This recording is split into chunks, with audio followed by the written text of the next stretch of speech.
This is the After Party, live with Kim McAllister. Pick a couch, grab a drink, and settle into the conversation.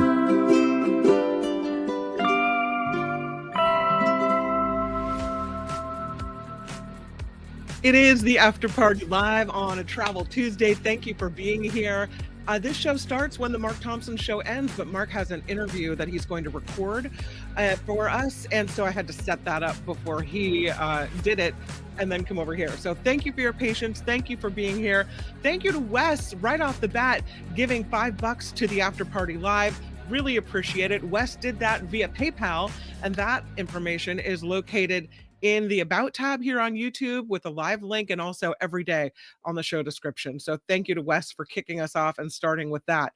Yeah, the flying car, pretty interesting. So let's jump right to it and get into these stories. Thank you for subscribing. If you're just here, please click subscribe. And even if you don't watch the show and become part of the tight-knit community that we have formed here, which I adore, I really appreciate you clicking subscribe and clicking like before you check out. But first, let's go take a look at this flying car. The future has arrived. The Jetsons are here.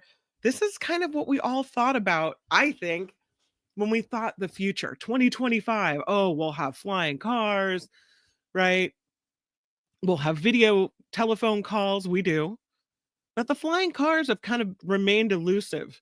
Sometimes when you're sitting in traffic, maybe you think about, God, would it be cool if I had a car I could just fly right over all the rest of this crap?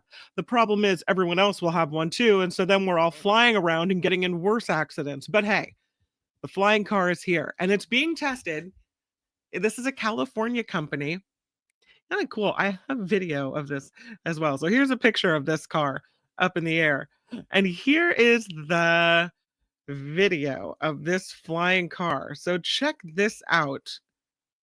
Here it is. It almost doesn't look real, but it is. There it is. It goes up. It goes over. I don't know how. It's supposed to be an electric vehicle. It is an electric vehicle. Vertical takeoff and landing. So it will just allow you to kind of jump over whatever it is there that's in your path. It still looks a little rough to me. I don't know. Let's look at it again. What do you think? There he is, up and over.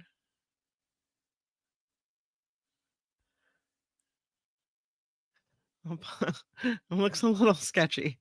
I'll pause it right there while we talk about this. I don't know. I mean, I'm in a way, I'm excited that this has finally arrived and that we have flying cars now. The company is called Aleph Aeronautics, ALEF, Aleph or Aleph Aeronautics. And they have released the videos you're seeing here of their electric flying car. This is in California, on a roadway in California, the video was taken. They say it's designed for a future where cars can fly over traffic to solve congestion issues. It's a prototype that completed a test flight in San Mateo on Wednesday of this week, hovering, as you can see here, over this stationary vehicle on a roadway. The Aleph Aeronautics says this is the first test in history of a car drive and vertical takeoff in a city. So they tested its driving capability and its takeoff and landing capability in this area. They say the drive and flight test represents an important proof of technology in a real world city environment. They hope it'll be a moment similar to the Wright brothers Kitty Hawk video, proving to humanity that new transportation like this is indeed possible.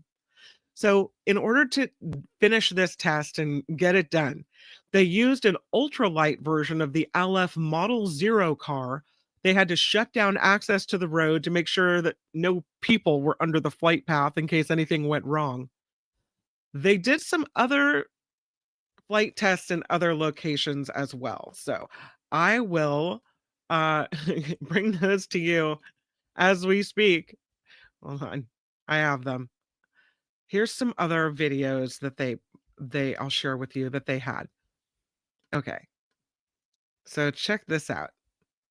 This is the video of the car driving. It's kind of space age looking, very interesting. You can kind of see through it almost. So it is very light. They made it very light. So there it is driving. So that's the driving test. Okay, so we know that it drives. That's fantastic. Well done. We like that. And there are other things as well that it does. Hold on. But wait, there's more.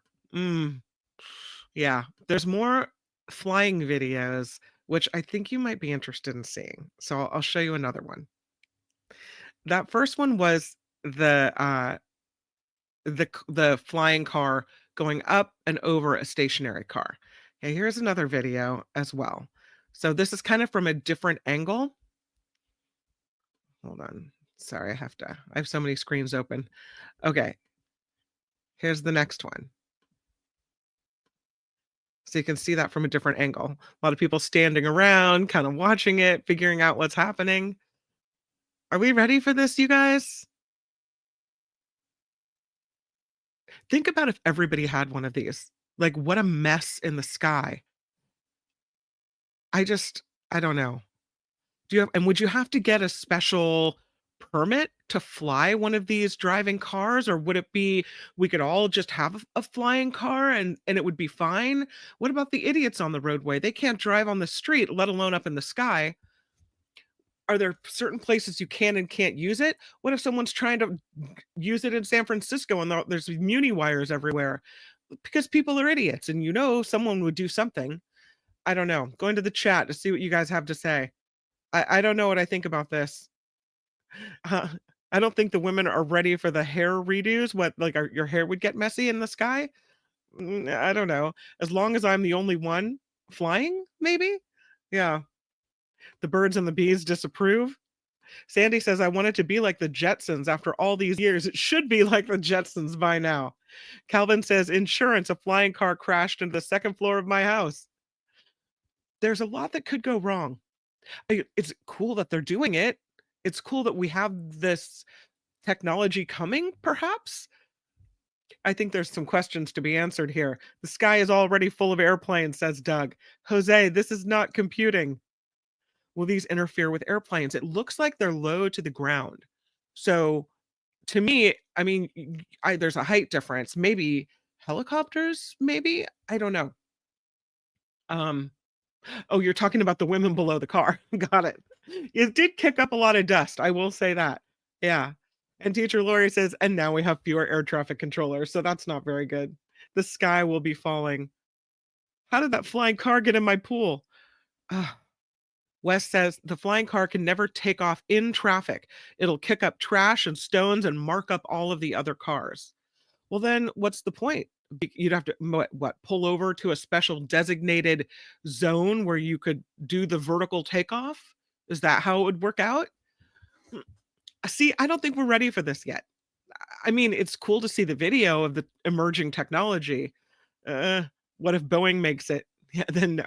Then no, thank you. How high up does it go? Okay, so let's talk about that. I think they're still working on all of this. I think they're still testing it out. But they say, and then more information for you, that this is an electric vehicle takeoff and landing, eVTOL, EVTOL. It uses electric power to launch straight up into the air without the need for a lengthy runway, similar to a drone or a helicopter. According to the company, the vehicle can fly in all directions. It is also drivable on the road as it conforms to the size of regular driving lanes, but it is considered a low-speed vehicle with a maximum driving speed of less than 25 miles per hour or 25 miles per hour. So you're not you give up the speed for the flight. So it's interesting. It appears to resemble a regular car at first glance, but it has a mesh exterior that conceals 4 rotors in the front and 4 rotors in the rear in place of a typical engine so that it can provide this lift that you see here. There's a passenger cabin located in the center of the car's frame. It's on a pivoting platform known as a gimbal. The prototype was awarded a special airworthiness certificate by the FAA in 2023, which permitted it to be tested in public flight demonstrations. And since then, they have reduced the weight of this flying car, and they say they've enhanced the structural integrity of it as well. The Model A, the Aleph Model A, has so far received 3,330 pre-orders. It is $300,000. Well, technically, $299,999. It's $300,000. Um, it doesn't say what the how high it can fly, what what its maximum height is. Just that it goes 25 miles an hour when it's used to drive, and that it's ultra light. I don't know that it's worth $300,000 yet. I don't know that we can use this yet. I don't even know if it's street legal yet. I don't know. It's interesting though. So there we have first test of the flying car. Hmm. I don't know, you guys. I've I have issues with it. I don't know. I think it's interesting though, and kind of cool. Should we check on the eagles? We haven't checked on the eagles in a while. We have the Big Bear Bald Eagle live nest cam that we have been following. And there apparently are 3 eggs in the nest now that are being cared for by the mother and father eagle. And here's what we've got. You can see the live cam. This looks like a recorded version in the night.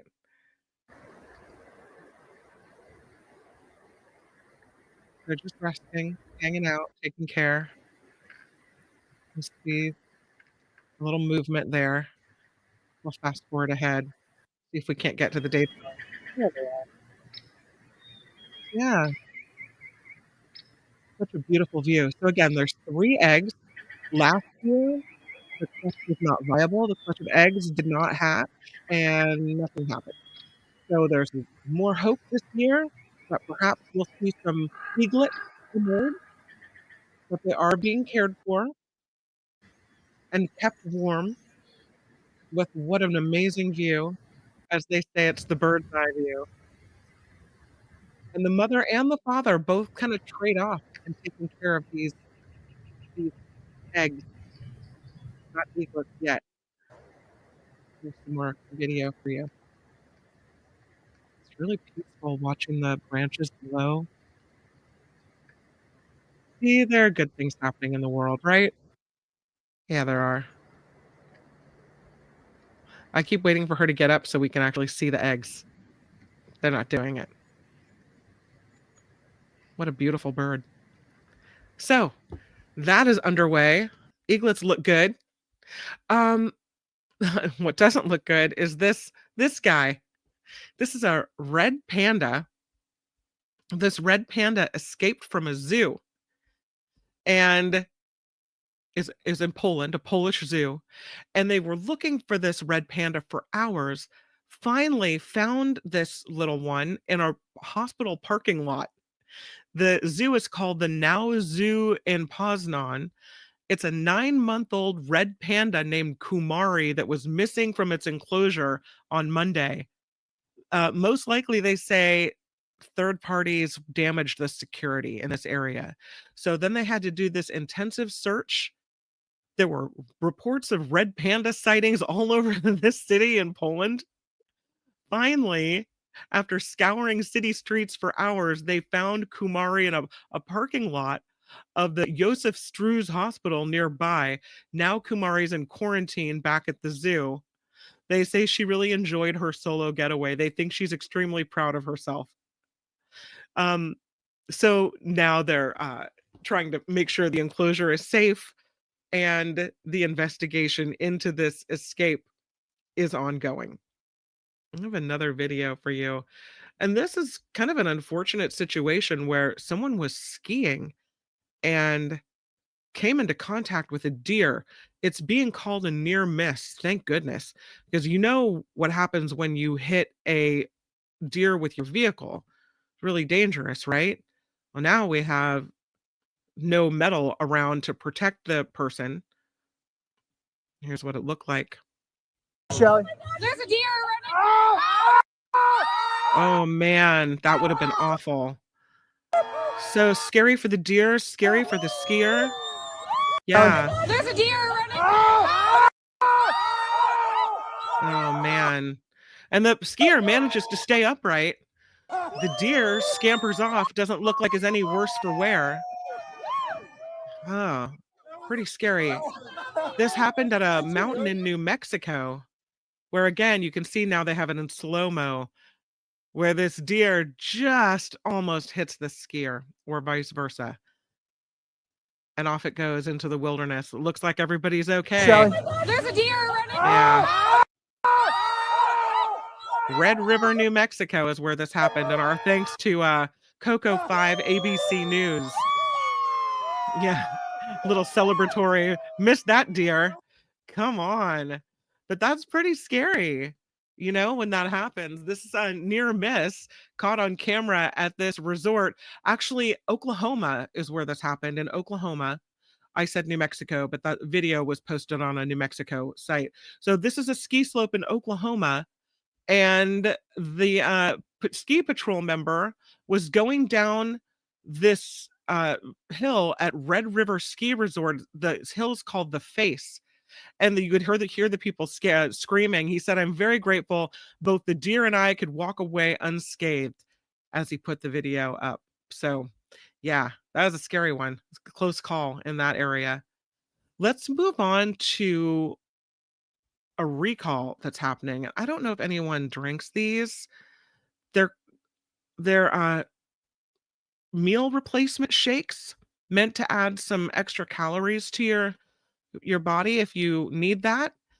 And unfortunately, these supplemental shakes have been found to have listeria. They have been linked to 12 deaths so far, unfortunately. These nutritional milkshakes. The Centers for Disease Control say 38 people across 21 states were sickened by the Lions, Magnus, and Cisco Imperial products. And you can see they come in all kinds of flavors: vanilla, strawberry, chocolate. Even the boxes are a little bit different. One's called Ready Care, one's called Cisco Imperial. So yeah, it's frozen nutritional milkshakes, and 12 deaths are blamed on this. The investigation has been ongoing for a while. Now, Lion Magnus, the company involved, has issued a voluntary recall of these 4-ounce packs of Lion's Ready Care and Cisco Imperial frozen supplemental shakes. They say as soon as they learned of the issue, they took action to stop the products. So just be careful if you have those in your home. I would get rid of them because, yeah. You can also look up and make sure that whether yours are under the affected recall list, but that's pretty scary when that kind of stuff happens. Can we talk for a moment about Scottish witches?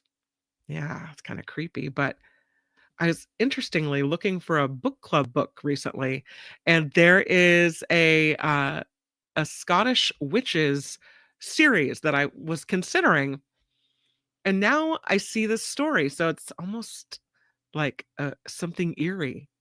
This is a story about Scotland now certifying the official tartan to honor its witches. Like in America, and we know the Salem witch trials, the Witchcraft Act of 1563 resulted in the deaths of thousands of falsely accused victims of being Scottish witches. The tartan that is now dedicated to Scottish witches, you see on the screen, certified earlier this month. It's a tricolor pattern, and the point is that they're hoping it becomes a memorial honoring thousands of people who were falsely accused of witchcraft during the 16th through the 18th centuries. And most of them have these sham trials and ended up being killed in the most barbaric, horrible ways. Some were hanged, some were burned, all were denied proper burial. They say that accusations of witchcraft were a convenient way to subjugate and silence persecuted people. There was this stigmatization of folk medicine and midwifery that was associated with women. And if you tried to help other people, either by nursing, right, or being a midwife, suddenly you were considered a witch. Again, we have the Salem witch trials here in America. More than 200 people were accused, 19 hung, 14 women. In Scotland, the Witchcraft Act of 1563 remained law for about 200 years. Thousands and thousands of people were killed. And there's this advocacy group called the Witches of Scotland that is campaigning for a formal governmental pardon and the construction of a national memorial. They say 84% of the cases were centered on women. While the organization did manage to get an apology from then First Minister Nicola Sturgeon in 2022, they say an official pardon and an historic monument is what they want, and they have not received that yet. And so this is one way that they're trying to remember and honor the victims of the so-called Scottish witches with this plaid. They created this new tartan, weaving patterns, all directly recalling the Scottish witchcraft trials. The red thread represents the victim's blood. The gray serves as a reminder of the ashes left after authorities burned bodies. The pink mimics the color of the tape used to tie legal documents. Each black square contains 173 threads for every year the Witchcraft Act was enforced. While the thin lines have either 15 or 17 threads, 15 is the sum of the digits of the year the Witchcraft Act was passed, 17 for when it was repealed. They say this tartan will be woven to make products to help create a living memorial.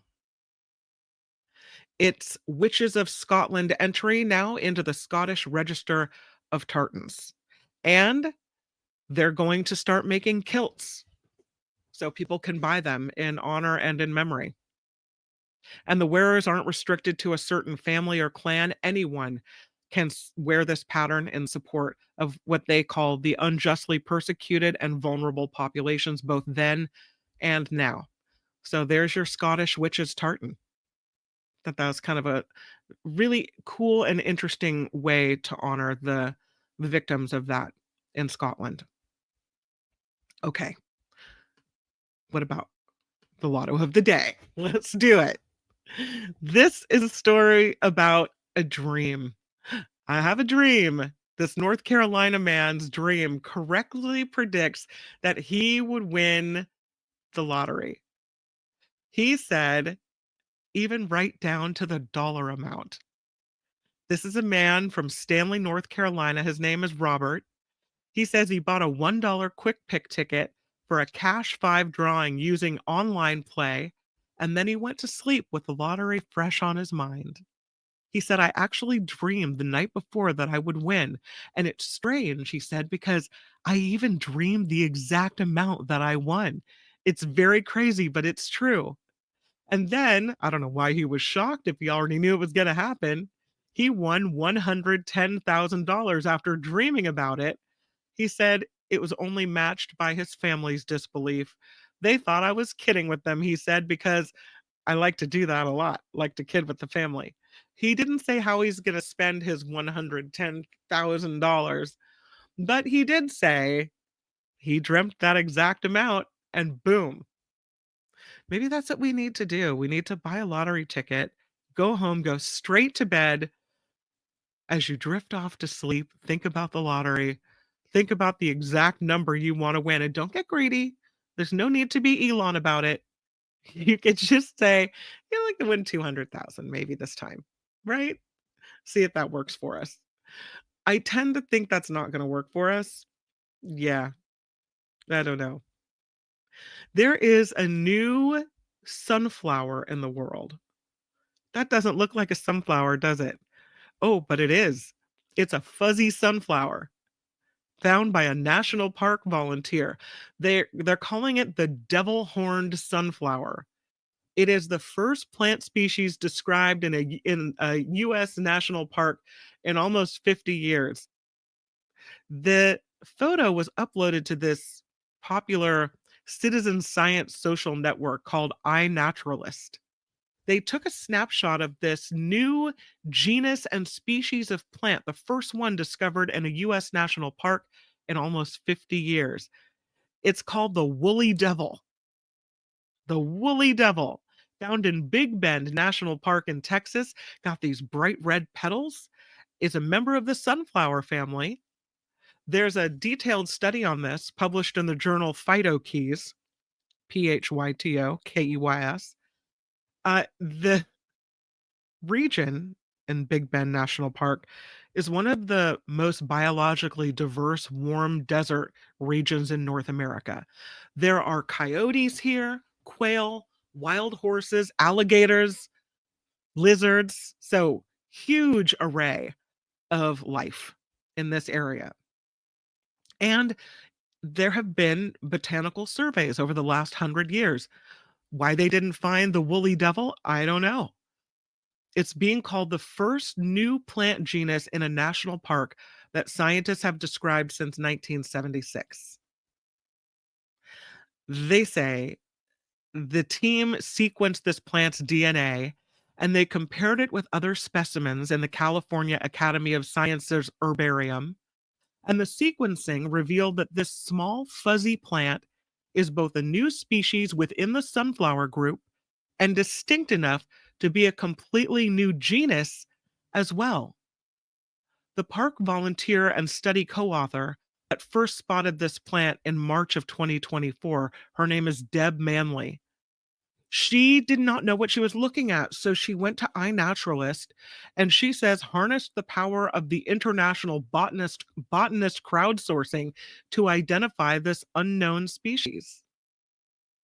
The wildflower has this furry white foliage, maroon colored ray petals.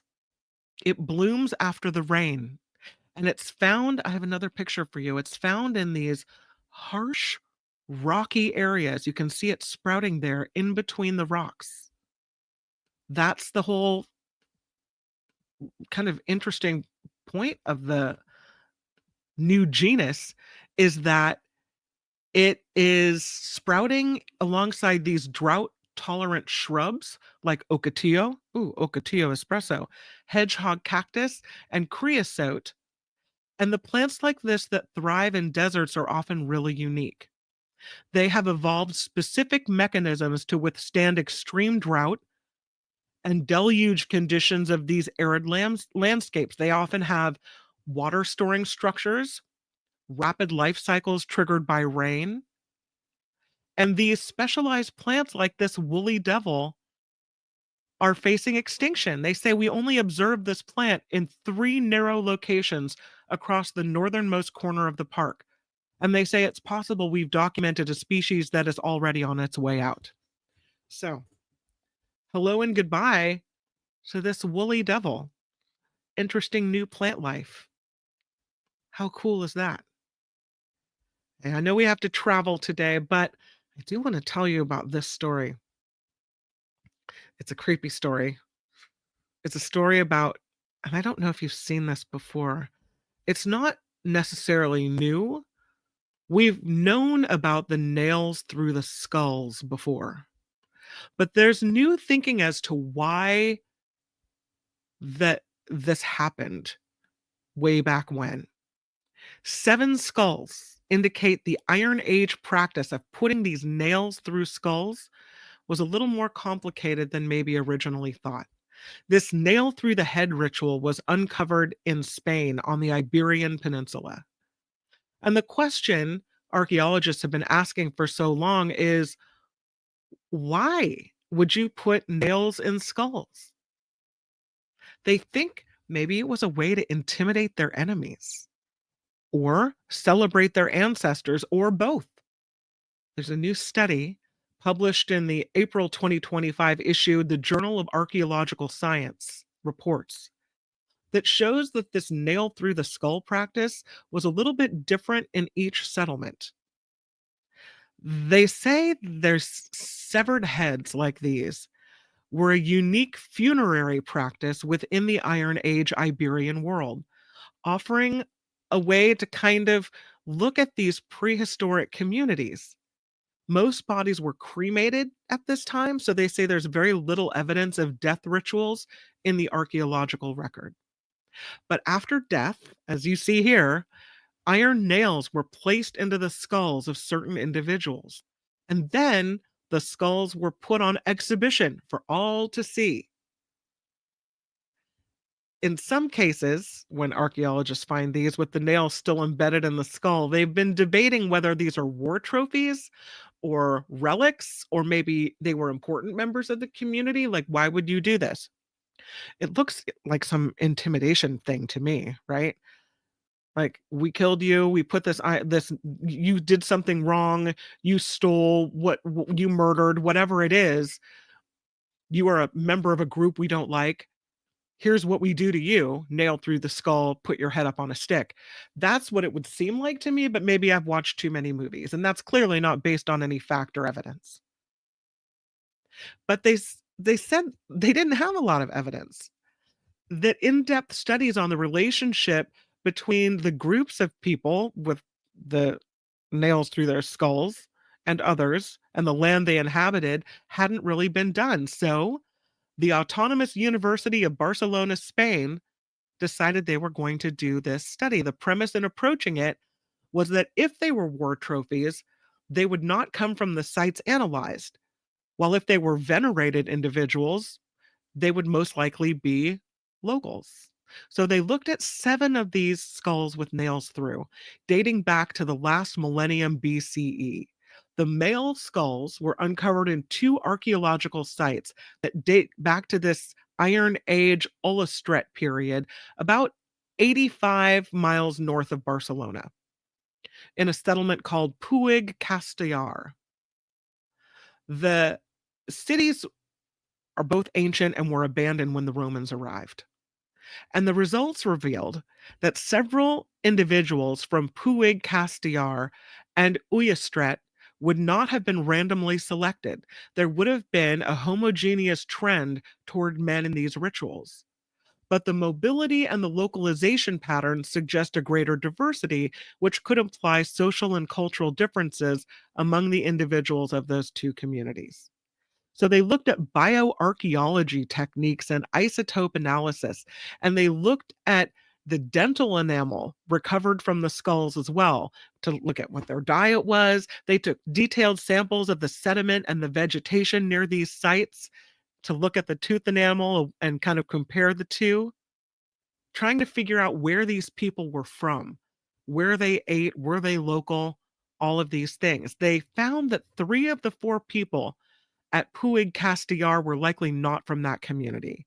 That Ullastret had a mixture of non-local and local groups. So maybe this practice, they said, of the severed heads and the nails was applied in a different way in each of these little towns. More research is needed to figure it out exactly. But they say, yeah, it's a little more complicated than thought, and they're still trying to nail it down. Get it? Sorry, is that insensitive?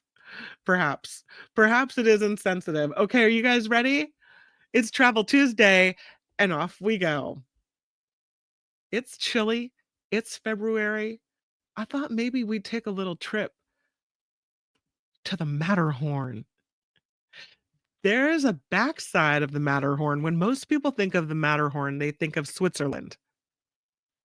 But there's also a side of the Matterhorn on the Italy side, and that is where we will be going today.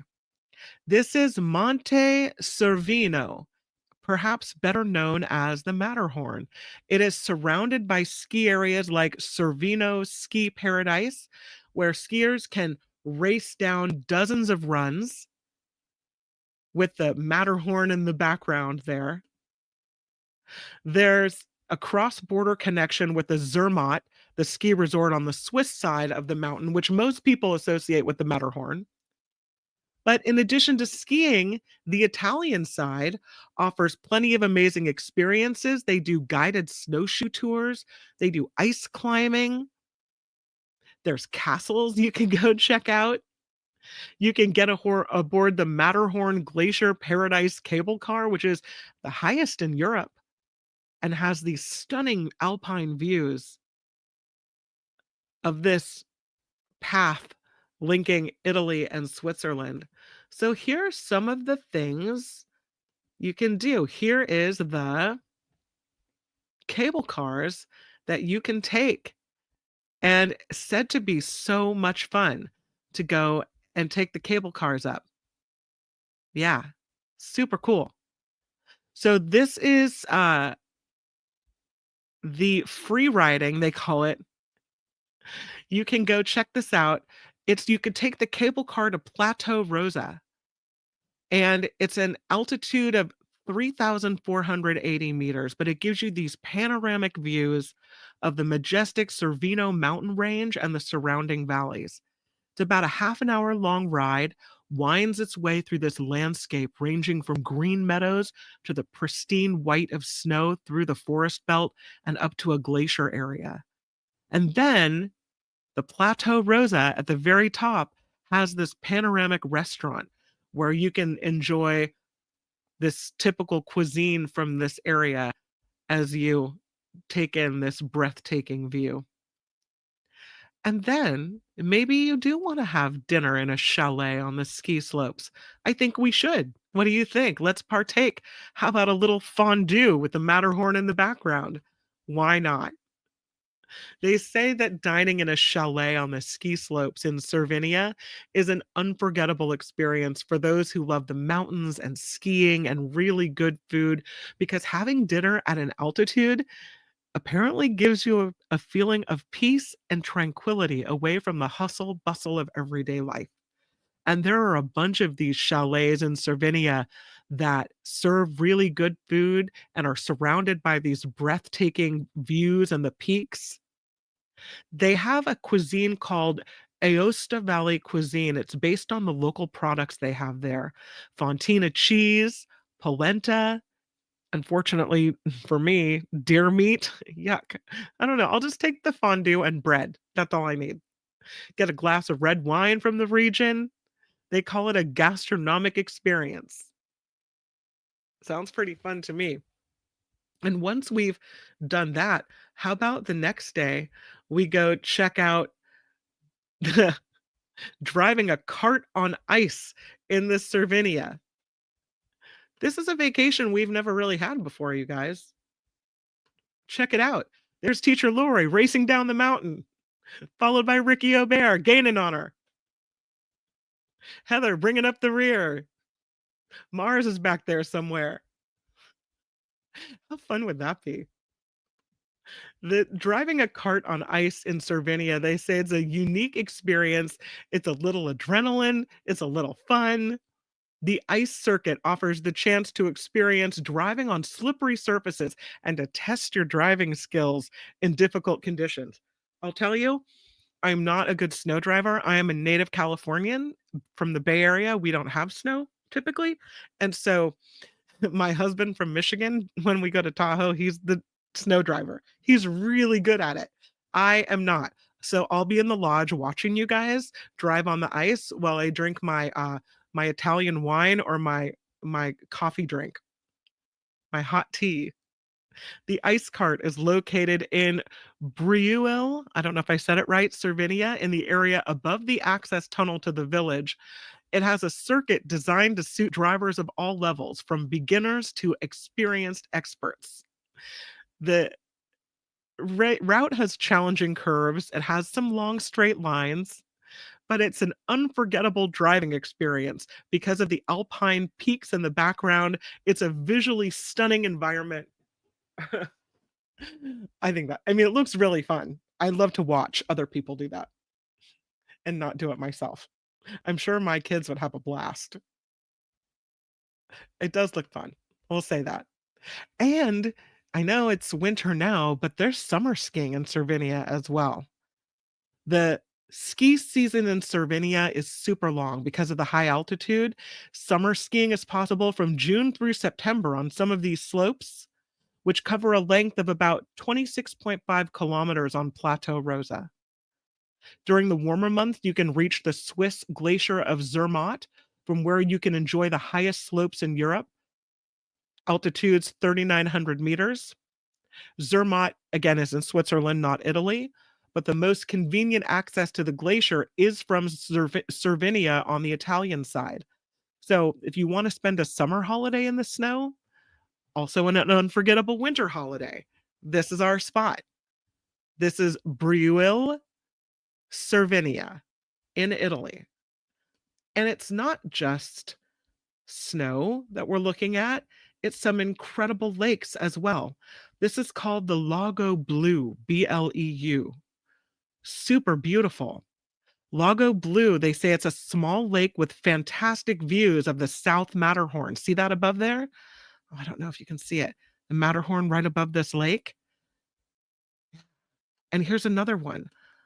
The Lago Goyer. Look at how blue that is. So beautiful. So there's so much to see in this area and so much to do. I'm still stuck on the go-karts. I think that'd be really fun. And that, my friends, is Travel Tuesday, where we have gone to Monte Cervinia in Italy. I had a great time. I hope you did as well. Just a little checkout for the day as we pretended to be there. And if you are planning to travel somewhere like this, please send pictures. Please do the go-kart because I really want to see it. And that is Travel Tuesday. All right. I think perhaps I have one more story I can squeeze in. And this one is about AI. People are using AI in all kinds of ways now. And one of the ways they are using this is for writing police reports. I mean, it makes things a little easier, right?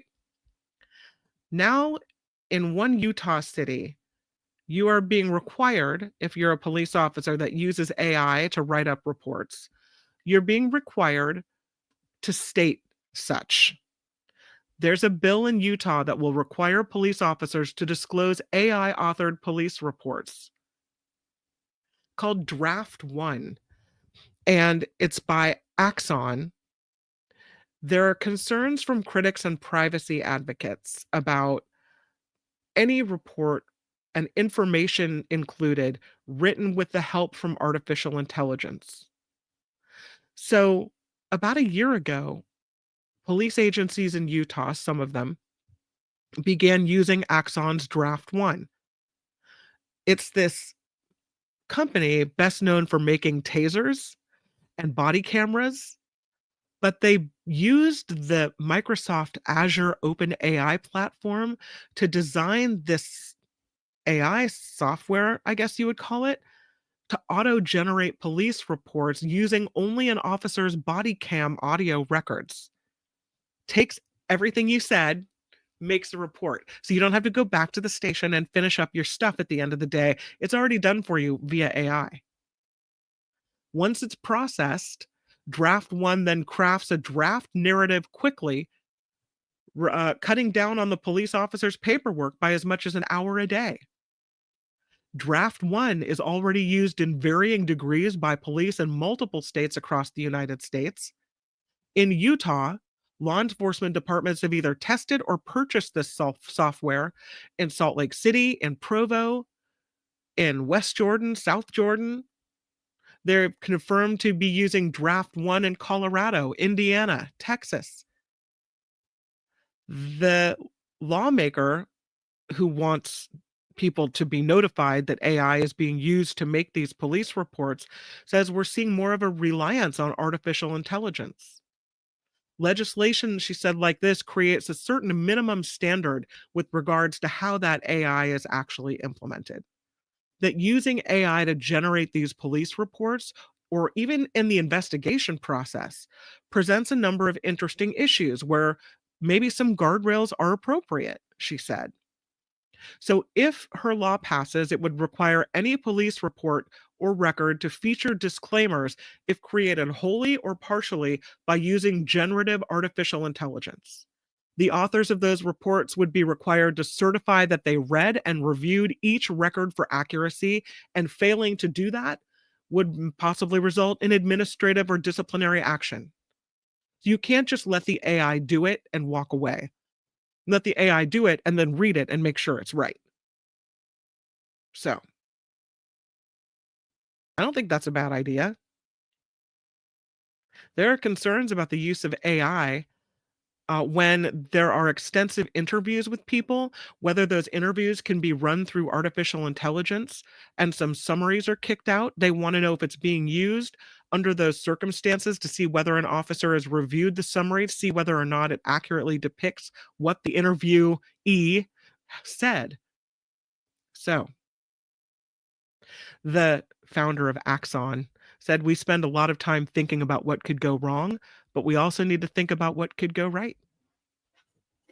Why not the guardrails? Right? Why not ensure that it's being done right?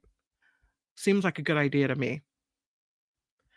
But then, well, who am I? I don't know. That, my friends, is the After Party Live. Please click the like button. And if you haven't subscribed, please subscribe as well. Ooh, Doug says that's a good use of AI. Yeah.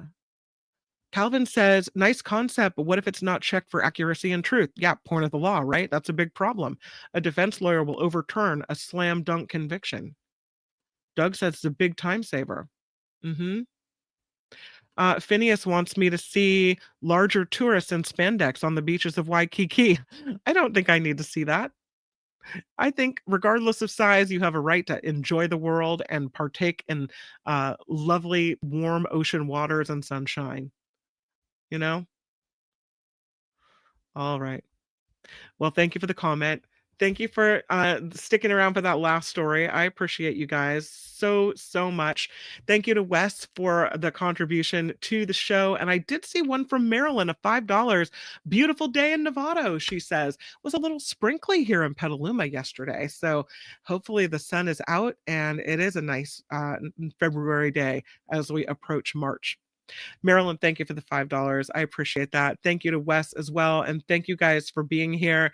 I will see you tomorrow on the Mark Thompson Show with John Rothman, with Belinda Weymouth, and of course, Mark Thompson. Okay, that's tomorrow on YouTube, 11 a.m. Pacific, and I'll see you on the after party right after that. Until then, make it the very best day. Bye, everyone. The After Party Live would like to thank the following contributors and viewers like you.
We'll be with you and SJ Lola in the lot.